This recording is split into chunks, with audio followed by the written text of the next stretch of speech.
In this lesson, we'll show you a little bit about using the attach top and base or bottom with our columns. We have touched on this a little bit, but I just thought I would do a dedicated lesson on that. So once again, we're going to just use the structural template file. And if you don't know how to get that, you can go to our earlier lessons. And what we're going to do is just start by drawing some props. Quite often, I have the props set up, but most of the time I prefer to kind of draw them and show you a little bit as we go. So we always want to kind of start with a grid line. So over here in our structure tab with our level on our level 2, take note of our level over here. And we just want to draw some grid lines in here. Again, use your shift key to keep them straight. Escape, escape. Now we'll go down to our level 1. Let's just draw a floor in there. So we haven't talked about floors yet, but we'll go in here and draw a structural floor and a generic 300. What else do we have? We have in situ concrete 225, standard wood. Let's go to this generic 300, edit that, duplicate it, and let's call it a generic 150 millimeter, which is about 6 inches. And hit OK, and then hit this and change our actual thickness to be 150. We'll talk about this later. And then I'm going to use the rectangle tool, snap to here. I'm not going to bother locking it for now. Note that I'm on level 1, no offset. We'll talk about floors later. Click out. Okay. So now we might want to draw a column from level 1 up to, maybe a certain height of some form. So let's just draw a column. And let's say at grid lines. Let's cancel that for a second. Let's go back to here and say height up to level 2. Let's go height unconnected, a height of, let's just say, 2,800 millimeters, okay?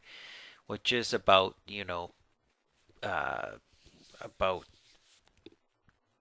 9 feet or so, something like that. And then I'm going to say at grid lines, do this. Okay, it's going to use those columns that were selected here, and then finish. Okay, escape, escape, click out. Now we can go to a 3D view and see what we've drawn. Okay, now I'm going to go up to the level 2, and I'm going to draw some beams. So I'm going to say beam. I can pick a beam off of here, but I'm not too worried about it. Off I go. And notice I've got the chain effect turned on. Don't worry about the 3D. We'll talk about that later.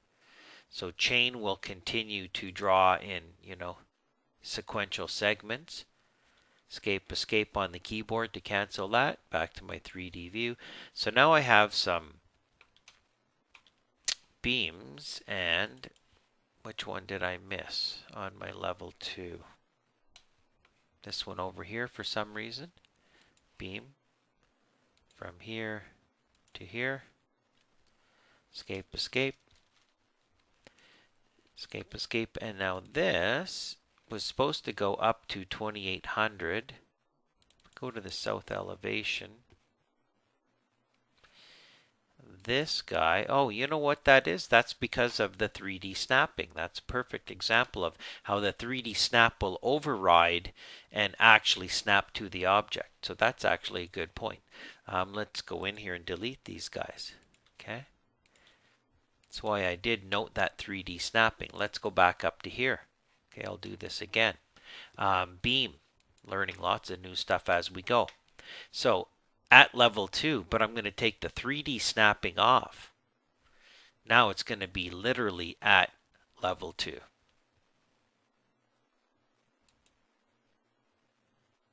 And it's not going to actually pick the 3D snap overrides, which would be right on the node of the column. Now we're going to notice that there's an offset. Okay, let's go to our south elevation. Okay, so these guys are at 2,800. Okay, and let's bump this up. Let's make this 3,500. Okay, so these beams are at this level. These guys are going from level 1 up 2,800. Okay, which is about 9 feet, just over 9 feet. So now we want to talk about the attached top base. Let's do something else while we're at it. Let's pick this column and let's set the base offset to be 100 with a 300, which is a 1 foot. Let's do a Control C, because we know that with columns we have to set the offset after the fact. We can't do that when we first create them. So I'm copying and pasting that. So now I've got some columns that are sitting, starting at 300 below level 1 or above level 1, up to 2,800 above level 1. Then I have these guys that are right on level 2. And then I have this guy which is at level 1, back to my south elevation. Okay, now rather than to start the lesson with this already set up, I've spent about 6.5 minutes here just kind of getting the prop set up, which is, maybe a normal project. Maybe level 1 isn't even at 0. Let's pick in here, and maybe level 1 is at minus 600, which is, minus 2 feet. Okay, so this floor is right here, these beams are here, and these guys are kind of floating. So with the attach, what happens is you can pick on a column and you can say attach top or base, and then you can say the top if you want to go up and the base if you want to go down. We want to use base. So then what we do is we read our status bar, select roof, floor, ceiling, beam, or reference plane or level to which to select. So you can attach the bottom of this column to a roof, a floor, a ceiling, a beam, a reference plane, or a level. So I'm going to pick this floor, and down it goes to there. Okay, I can pick this guy and say attach the top to this beam. Click out. Now what happens is if this, using my shift arrow key, if this moves up, okay, that column will move up or down because it's attached to here. I could take this and say attach the base to the level line. Structural column is attached to a non-structural target. So that's a warning. It'll let you do that, but it's really not recommended. It would rather attach it to the floor. Clicking out. So then let's detach it. Let's pick on here. Let's say detach. And then you don't have to say top or base, you just pick the object you want to detach it from. Let's try that again. Pick on here, detach. Doesn't seem to be attached to that. If I pick here and say detach, it definitely, see how it's highlighting? It definitely knows it's attached to that. Nothing highlights. Let's try attaching it again. Attach top base here. Interesting. So that means that we can, how do we detach it? I don't know if we can. It just resets this to 0. Let's set it back to be 300. Yeah, so that really interesting. It lets you attach it, but it doesn't detach the same way. Watch. Pick on here. Attach the base to this guy. Click. No warning, no problem. And of course the floor is talking to the level. So if the level moves, the floor moves, and because this is attached. Now if I pick on here and I say detach and I pick on here, it goes detaches it. Now what happens is if I pick on here and I move this, well, it's still moving with it. I guess what it does is it inherits that 0, so it just resets the base back to be 0. So that's interesting. Once you detach it, it doesn't go back to the original position. It just kind of stays where it is. And because it's set to be level 1 and 0, it's going to move with the level. So that's interesting. If we take this guy and say detach and pick this and click out, okay. Now, the top you can see is hard coded to be level 1 plus 300, and then up from level 1 to this. So now this one will be different. If I take this guy and move it, the beams will move, but the top of the column won't, because the top of the column is talking down here. For this guy, it was actually talking back to the level 1. So just to repeat that, pick on your column, attach to here. Oh, I didn't want to pick the level. I want to do that again. Pick on here. You have to pick it first. Then say attach. The top, there's my problem, to here. Good. Okay, now if I move this, it's going to follow it.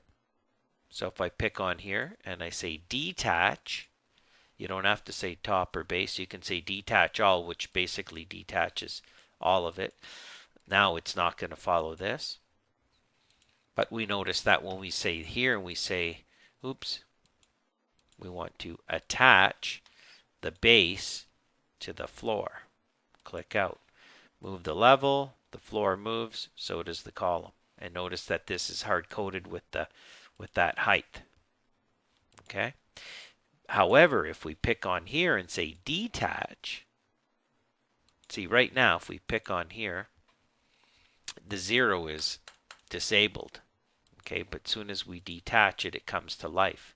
Detach from here, click out. Now it's back to level 1 with an offset of 0.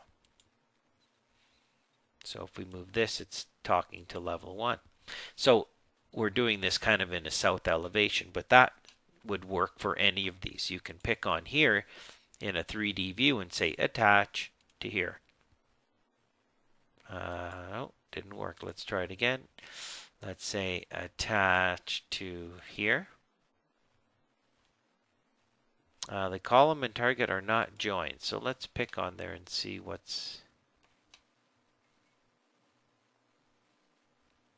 why that might not work. Let's go to a east elevation. There it is there. Let's say attach. Oh, because it was base again. Aha. Okay, undo that. Let's go to our 3D view. I got to pay attention. Okay. It remembers whether you did base or top. Attach. Top to here. Okay. Can you do more than one at a time? I don't think you can. Attach. Top to here. Yes, you can.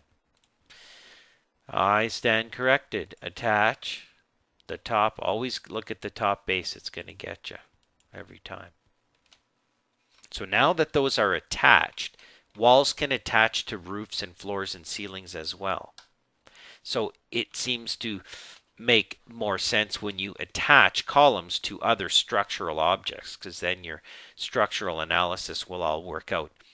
If you don't have your analysis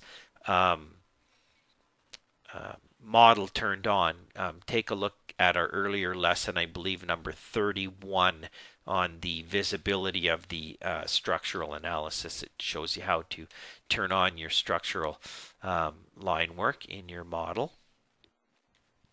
Now I see this guy. Okay, so we probably want to do the same with these two guys. Pick these two guys and say attach the bottom of the column to here. Down they go. Okay, so the key is once it's attached to the object, it kind of forgets about where it is top, vertically. And it's just going to move with those objects. I'm going to use my close hidden here. And I'll open up, say, doesn't matter, north elevation, and I'll tile my views. Okay, there's my elevation, there's my 3D view. So once columns and walls again can be attached, so walls follow the same rules, and they can be attached to more than just beams and floors. They can be attached to ceilings and roofs and reference planes and level lines. More advantageous to attach them to structural objects. You won't get the warnings. However, having said that, now that we've done the attach with the column, we can forget about controlling it, because as we move our grid line or our level line up and down, it's controlling the beam, because the beam's on the level line and the columns are attached to the beams. Okay? These columns aren't talking necessarily to level 2. They're following level 2, but they're going via the beam itself. Similarly, down here, we can grab our level 1 and we can move it down, and what happens is the floor moves. So we can see it moving in both windows. And because the columns are attached to the floor, they move with them. Okay, so picking on here, when you say attach, okay, read what it says over here. You can attach it right now by picking a roof, a floor, a ceiling, a beam, a reference plane, or a level line. I would suggest usually beams or roofs or floors, but you can try the other elements as well. And when we get to talking about walls, walls work exactly the same way. Walls are nice because they'll form that nice gable when they go up and attach to the underside of a sloping roof. So we'll talk about that as well. That's it for our columns attaching the top and base. Don't forget to get rid of it. You can pick on here and detach. And when you do detach, you can say detach all, and then it'll detach all. We can see that guy over here. And we know why it's following the bottom. Bye for now.